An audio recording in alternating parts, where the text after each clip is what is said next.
Oke,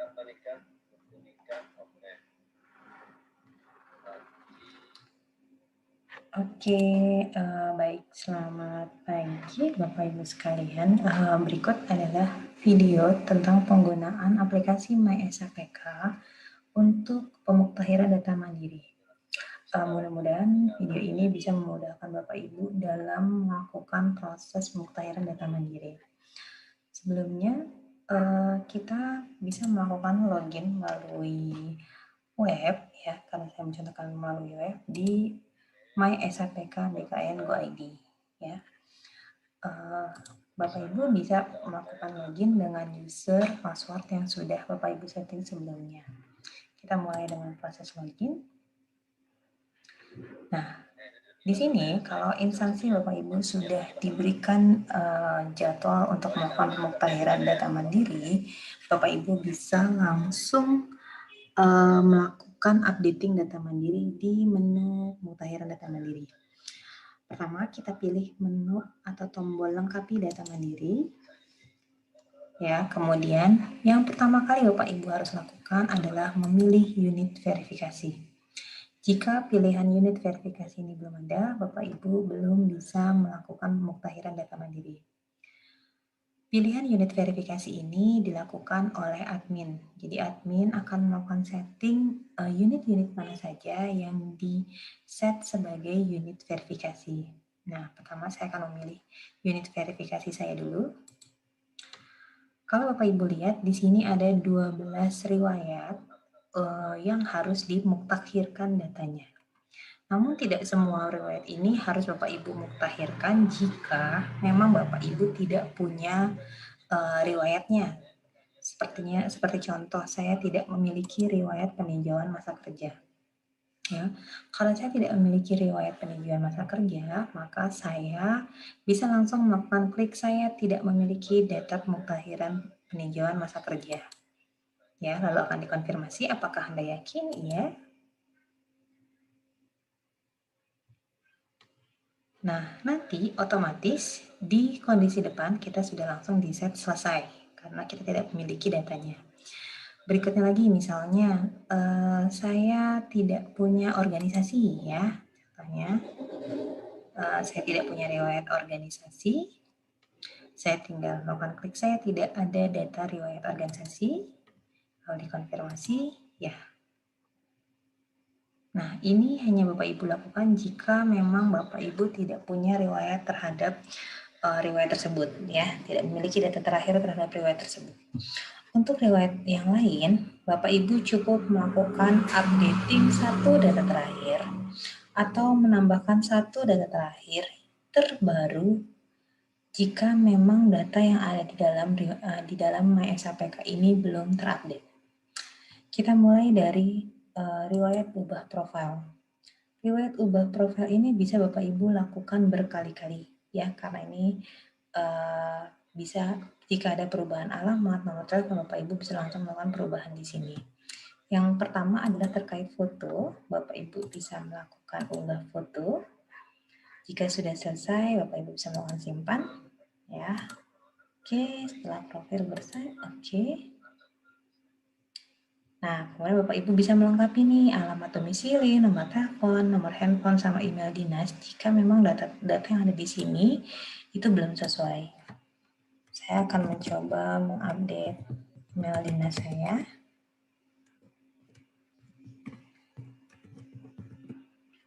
Kemudian kita simpan. Oke, sudah selesai. Nah, selanjutnya adalah data pendukung lainnya. Ya, di sini ada NIK, agama, lokasi kerja, akta kelahiran, NPWP, dan lain-lain. Ini semua bisa Bapak Ibu isi datanya sesuai dengan dokumen yang Bapak Ibu miliki. Oke, sekarang saya lanjut ke riwayat berikutnya.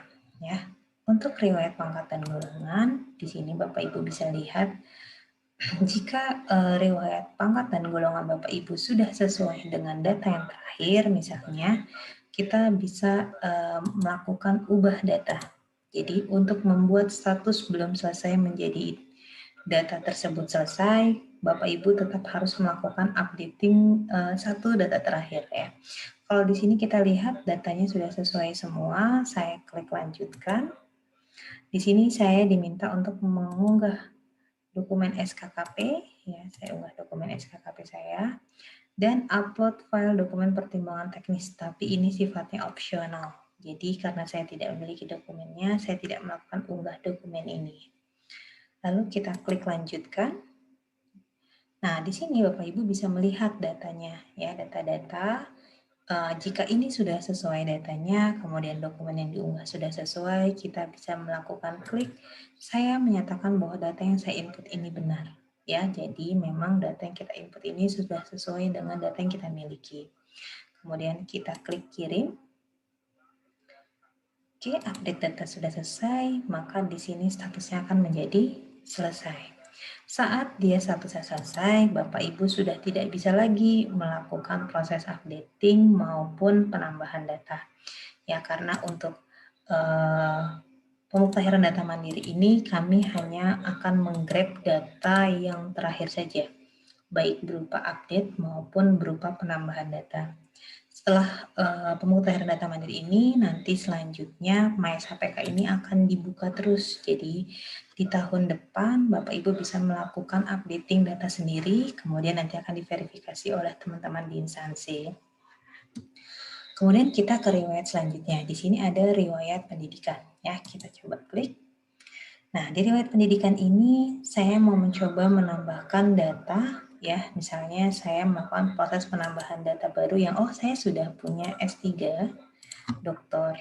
Nah, di sisi pendidikan ini kotaknya berupa autocomplete. Jadi Bapak Ibu bisa mengetikkan pendidikan yang Bapak Ibu punya ya, misalnya doktor, S3 doktor.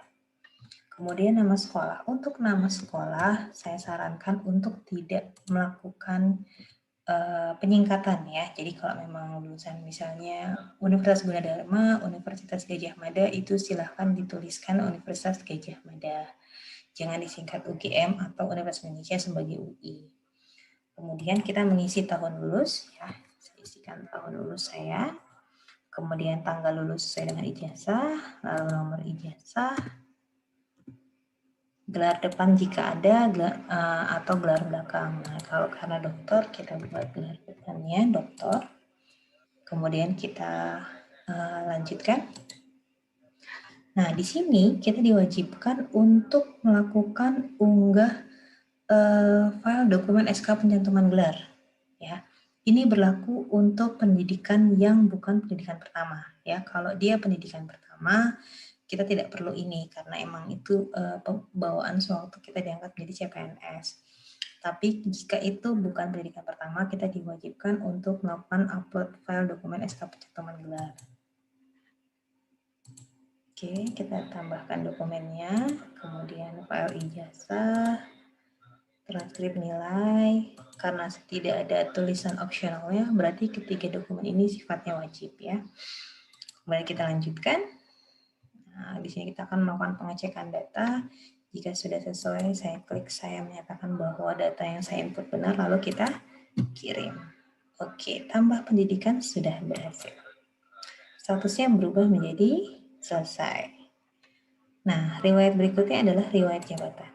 Mungkin Bapak Ibu yang sudah punya banyak riwayat jabatan, untuk pemutahiran data mandiri ini berfokus saja ke jabatan yang saat ini Bapak Ibu duduki. Ya. Sebagai contoh, saya melakukan penambahan baru untuk riwayat jabatan misalnya. Nah, di sini misalnya saya melakukan penambahan riwayat jabatan atau melakukan perubahan riwayat jabatan, Bapak Ibu harus memperhatikan jabatan apa yang Bapak Ibu duduki. Untuk jabatan struktural, Bapak Ibu harus memperhatikan di sini ada namanya unit organisasi atau UNOR. Kalau Bapak Ibu sekarang menjabat sebagai Kepala Bagian Mutasi, maka Bapak Ibu harus memilih unit organisasinya adalah bagian mutasi. Ya. Nanti secara otomatis nama jabatan dan eselon Bapak Ibu sekalian langsung muncul. Oh iya, saya sebagai Kepala Bagian Mutasi di golongan 3A. Kalau Bapak Ibu jangan mengisikan misalnya Bapak Ibu, oh saya kepala bagian mutasi tapi unit organisasi saya di Biro SDM misalnya. Kalau Bapak Ibu mengisikannya ini unit organisasinya sebagai Biro SDM, maka yang muncul di nama jabatan adalah Kepala Biro SDM. Jadi khusus untuk jabatan struktural, unit organisasi diisi oleh jabatan yang Bapak Ibu duduki saat ini. Ya.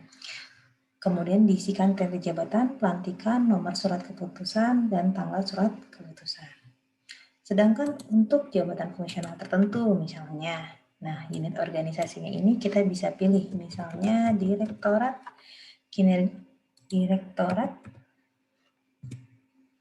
kinerja aparatur sipil negara ya. Kemudian kita pilih jabatan fungsional.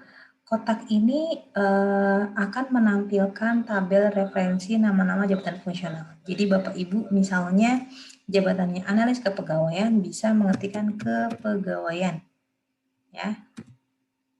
Atau mengetikkan misalnya seperti saya Pranata, saya mengetikkan komputer. Ya, kalau agak lama dia menampilkan referensinya, ditunggu sampai referensinya muncul di bawahnya ya. Jadi kotak ini bukan free text, namun autocomplete gitu ya. Jadi kalau Bapak Ibu mengetikkan datanya seperti ini, kita tinggal pilih perangkat komputer ahli muda gitu ya. Kemudian kita pilihkan TMT jabatan, TMT pelantikan, lalu nomor SK-nya, dan tanggal surat keputusannya. Lalu kita klik lanjutkan. Di sini kita diwajibkan untuk mengupload SK jabatan dan upload dokumen surat pelantikan. Ini sifatnya opsional ya, opsional kalau memang Bapak Ibu memiliki surat SK pelantikan silahkan diunggah. Kita klik lanjutkan. Kemudian di sini kita bisa cek dulu datanya dan dokumennya sebelum kita submit ya. Saya menyatakan bahwa data yang saya input benar, lalu kita kirim. Oke. Kita sudah menyelesaikan 1, 2, 3, 4, 5, 6 riwayat. Kemudian misalnya saya lanjut ke riwayat CPNS-PNS. Nah, riwayat CPNS-PNS ini kita melengkapi data CPNS-PNS yang kita miliki ya. Jadi di sini kita melakukan ubah data. Jadi kalau Bapak Ibu lihat di sini tidak ada tambah data ya, kita lihat ubah data. Jadi di sini Bapak Ibu bisa melengkapi data-data yang masih kosong, yang masih dibutuhkan. Oke, ini Bapak Ibu bisa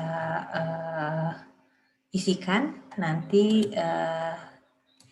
di selanjutnya ada dokumen yang harus diunggah. Saya lanjut ke riwayat berikutnya saja. Nah, di riwayat diklat dan kursus, Bapak Ibu bisa melakukan penambahan diklat dan kursus, atau kalau memang selama ini atau teman-teman CPNS yang baru masuk dan belum mengikuti diklat atau kursus bisa memilih saya tidak memiliki data diklat ya. Tapi kalau kita mau menambahkan data baru, kita cukup klik tambah baru. Kita pilih diklatnya, misalnya saya diklat fungsional, diklat Pranata Komputer misalnya, lalu institusi penyelenggaranya Badan Pusat Statistik Badan Kepegawaian Negara, misalnya, lalu nomor sertifikatnya, tahunnya 2020, tanggal mulainya kapan, tanggal 2021 ya, lalu sampai tanggal akhirnya kapan, lalu durasi jamnya, misalnya 20 jam. Kita klik lanjutkan. Nah, di sini Bapak Ibu diminta untuk melakukan upload file dokumen sertifikat ya. Dokumen sertifikatnya kita unggah, lalu kita lanjutkan. Nah, di sisi ringkasan kita bisa lihat nih data yang sudah kita input beserta dokumennya sebelum kita menyatakan bahwa data yang saya input benar. Lalu kita klik kirim.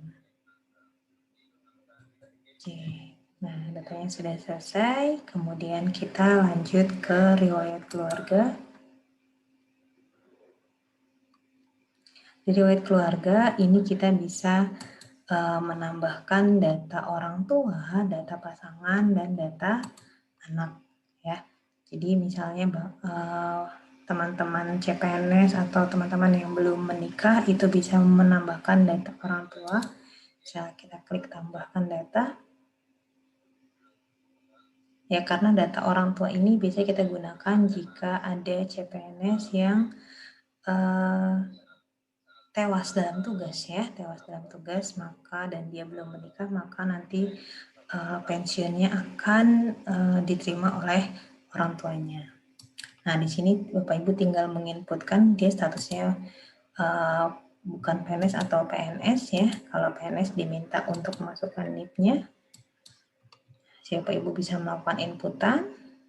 Saya coba contohkan ya.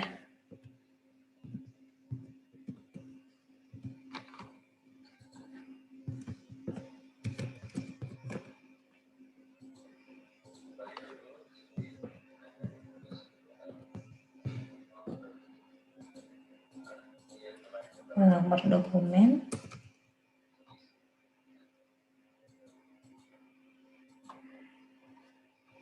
Terus isikan alamat,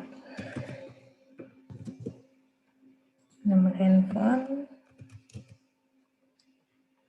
Nah, ini kemudian ada statusnya hidup atau meninggal, status perkawinannya menikah, cerai, hidup, cerai, mati, dan belum kawin. Kemudian ada pilihan agama, jenis kelamin, email, dan nomor telepon. Jadi ini untuk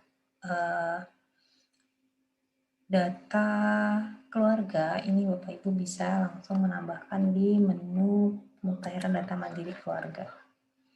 Oke, kemudian untuk riwayat SKP, untuk riwayat SKP ini kita melakukan inputnya 2 ya Bapak Ibu ya, 2 tahun terakhir. Jadi nilai SKP untuk 2 tahun terakhir. Kita coba klik tambah baru. Di sini ada jenis jabatan yang kita ampu saat ini. Jadi misalnya saya di jabatan profesional tertentu, lalu ini tahun 2019 ya, untuk SKP tahun 2019 kita isikan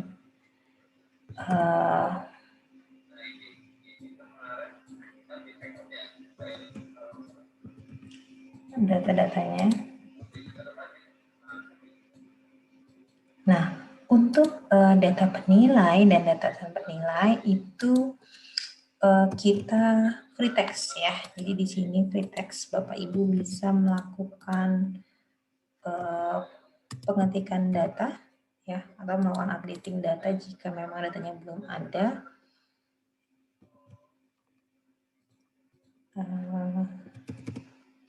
Jadi tinggal kita inputkan saja datanya.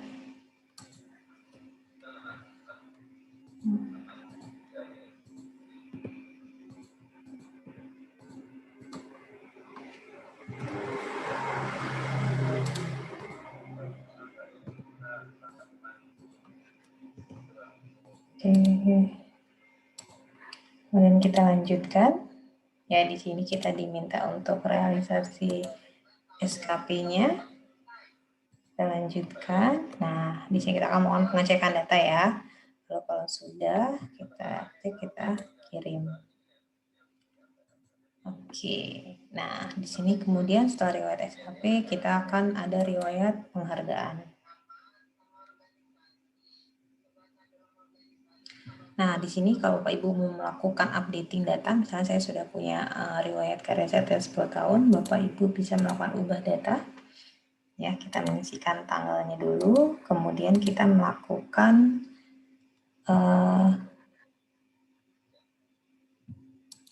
unggahan dokumen sertifikatnya ya.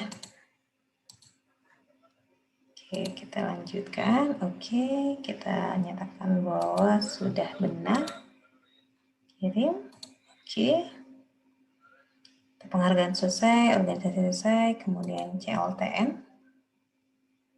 Ya, sama. Untuk sebenarnya hampir di semua riwayat itu mekanismenya sama ya. Jadi kita bisa ubah data kalau kita punya data CLTN, tapi kalau kita misalnya tidak punya data CLTN itu bisa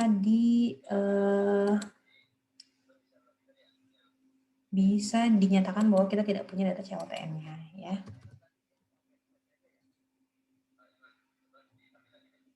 Oke, tanggalnya diisi ya. Di sini kita mengunggah dokumen SK CLTN-nya. Maaf. lanjutkan. Oke. Update-nya sudah selesai. Baik. Oke, nah Bapak Ibu sebenarnya bisa melakukan history atau melakukan pengecekan ya dokumen-dokumen yang sudah data yang sudah kita ajukan perubahannya ke unit approval dan unit verifikasi. Nah, di sini kita bisa pantau data-datanya apa saja. Status ini nanti akan berubah dari input berkas, verifikasi, sampai dengan approval. Ya, jadi kita bisa memantau data-data mana saja yang disetujui, mana yang sedang dalam proses. Nah, ini nanti Bapak Ibu bisa pantau di dashboard-nya juga. Ya. Nah, kemudian sebenarnya di Mesa PK ini kita bisa melihat dokumen-dokumen yang ada di datanya BKN ya, dokumen-dokumen yang ada di BKN yang mungkin bisa membantu Bapak Ibu misalnya SK PNS, SK KP yang bisa diambil dari sini untuk diunggah kembali di pemutahiran data mandiri. Mungkin itu dari saya. Terima kasih.